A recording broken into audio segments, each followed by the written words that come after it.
Hello everyone, this is Sharun here from 24/7 Techie, and in my last video I mentioned 7 points why you should choose a top tier brand over a Chinese smartphone maker, and in this video I will be telling you 5 points why you should choose a Chinese smartphone maker over a top tier brand. And if you haven't checked out our last video, you should definitely check it out. A card will be left anywhere here. As you guys would be knowing that why we are comparing the Chinese smartphone makers with top tier brands, because they have been gaining the smartphone market a lot. They have taken the other competitors by the storm, and they have been doing a lot of stuff that has been making the news. Companies like Eco has entered USA.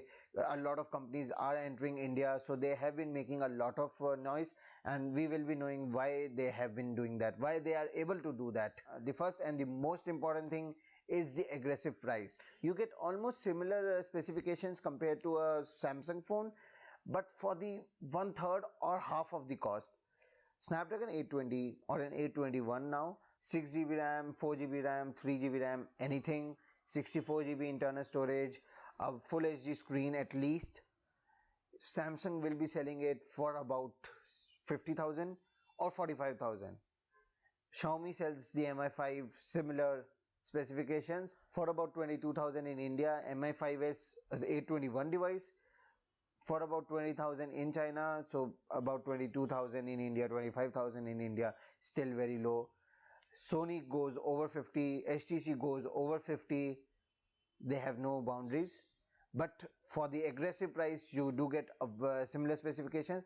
But the problem comes when you choose a Chinese smartphone maker, you might have to compromise a little bit on a little bit of camera that we have mentioned in the first video, a little bit in the camera, a little bit over here or a little bit over there in the design or so, but you do get a similar performance, similar specifications for one third or the half of the price. That is the major point why they have been selling so much. And the second point is the risk taking or innovation. It is one point, risk taking or innovation. Examples: Xiaomi Mi Mix, dash charging, or Oppo's VOOC charging. Those are innovations, those are technology advancements which has not been brought to us by Samsung or any other brand. That has been brought to us by Chinese smartphone makers. Mi Mix, a concept phone, 91% screen to body ratio, amazing looks, comes from Xiaomi, a Chinese smartphone maker. VOOC charging and dash charging comes from Oppo, a Chinese smartphone maker. Bezel-less smartphones started off from ZTE, Nubia, and later on came out with a lot of other brands as well. And a revolving camera. So Oppo did it in the N series, the revolving camera, because you will use only one camera at a time for sure. They have been taking a little bit of risk, but also leading to a lot of innovation as well. Another good point, that are the features in the UI. Dual apps, second space, and a lot of customization, theme engine. Those are the things which have been very well done by Chinese smartphone makers. Xiaomi's dual app is amazing. I use it on a constant basis.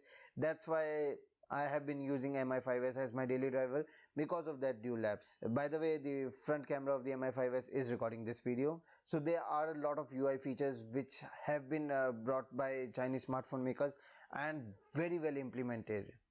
Thumbs up to them. And you won't really be able to find them on an other brand phones. Have an inbuilt thing for installing to WhatsApp or to Facebook or to this, to that. That is a pretty good thing done by Chinese makers. So the fourth point that we have is sort of a positive point for, according to me, as a tech YouTuber or as a tech enthusiast, but for some customers it's actually a negative. That is the upgrade cycle of the hardware upgrade cycle. Xiaomi Mi5 was about 6 months Mi5S was launched. Redmi Note 3 was about 7 or 8 months the Redmi Note 4 was launched. Xiaomi Redmi 3S was just launched in India. It was about 2 months old in China, 2 or 3 months old in China, and Xiaomi Redmi 4 was launched. LE Max 2 is not even 1 year old. LE Pro 3 is released. And the best example, OnePlus 3. At the time of launch, they said we'll concentrate only on one phone a year, only one phone a year will be launching, and just after 6 months or so, they launched the OnePlus 3T, a little bit upgraded, because they are in a competitive market compared to Samsung, where they still have their flagship as the Samsung Galaxy S7. A little bit unfortunate Note 7 scenario, but the flagship still remains as the S7. The Note went into an other series. the flagship of the phone category still remains the S7 till the time S8 is not launched. So for people like me, it is an amazing thing. We get to review a lot of stuff. So I reviewed the Mi 5. Now I am working on the Mi 5s, LE Pro 3, LE2's upgrade, or any other phone. They keep on getting updated. I'm very happy. Tech enthusiast is very happy. Tech people are very happy. But as a customer, you might feel a little bit low. But that their phone has already been outdated compared to other brands. But it is a positive that they want to provide you with the best hardware as fast as possible. Thumbs up to that as well. And the final point, my favorite, root access and community support. That does not implement on LE Eco for right now, because they do not allow you for root access because of their content, and they do not used to support community till the time they just released kernel sources a couple of weeks ago. Let's ignore them. Xiaomi, kernel sources released or not, community support is amazing. Root access, yes you can. It does takes a little bit of tinkering around to unlock the bootloader, to take the permission and then unlock it, but you won't get your warranty void. Lenovo ZUK, the Lenovo Z2 Plus, the Lenovo ZUK 1, uh, amazing. You can root it, you can do whatever with it easily, and community support is there. And a lot of other Chinese phones as well. Popular Chinese smartphones, you'll get a lot of community support, and the brands are also flexible.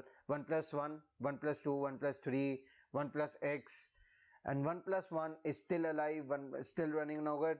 OnePlus 2, CyanogenMod mod is supporting it. OnePlus 3, CyanogenMod mod is supporting it. So community support for Chinese smartphones are a little bit extra compared to Samsung or HTC or Sony. First of all, they are expensive, so developers can't really buy it easily. Second of all, the warranty on them is so important, as they're expensive, so not a lot of people want to void it. And another thing is that if you try to root Samsung device, your knocks get triggered. It's very difficult to fix that.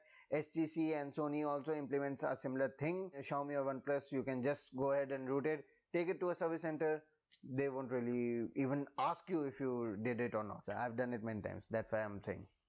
So guys, these were my 5 major points why you should consider a Chinese smartphone compared to a bigger brand, Samsung or HTC or Sony. And main reason is the price. Save on the price, have a trip or so. If you agree with us, do hit the thumbs up. If you don't agree, hit the thumbs down. But tell us in the comments below with what you agree, with what you don't agree, so that we can make more such videos and improve on them as well. And do hit the like button, do share this video, and please subscribe guys. Humble request, subscribe.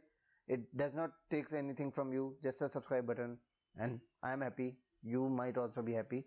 Thank you for watching by the way, and I hope to see you in my next video. Till then, see ya. Thank you very much guys.